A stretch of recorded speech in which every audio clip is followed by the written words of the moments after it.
A la tardor donava bo arribar a casa i atansar-se al foc acollidor, i més quan es bramugava l'aire de port.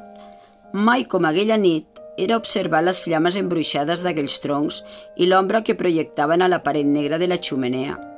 Aquella vetllada, el tronc d'oliver contava la història de la cria d'un voltor dels que niuaven als túnels que hi han passat Rocamora, al costat de l'embassament d'Escales. Esto voltor mascle cada matí feia els seus quilòmetres pesquera una cria que era naixut sense forces, però el nouvingut, a part de ser escanyolit, presentava una altra particularitat, el color del seu plomatge. Va néixer recobert d'una pelussa blavosa i segons anava creixent el color s'accentuava. Així estant, esto fet era un motiu de preocupació pels pares i pels altres membres del grup.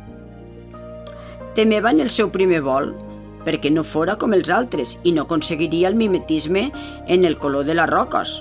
A poc, i gràcies a les atencions que va recibir, este animaló va anar creixent fins arribar al dia en què va enlairar-se en la seva família. Els més vells no s'ho poden creure. Quin espectacle de plomall més elegant dalt del cel! Després d'haver fet les seues primeres exhibicions, van decidir anar a buscar menjar a un lloc on generalment sempre trobaven restes de despulles d'alguns animals domèstics morts recentment. En el trajecte de retorn feien parada al Romeral, més enllà de Sant Joan i del Talló, antes d'arribar a les Pales d'Escales.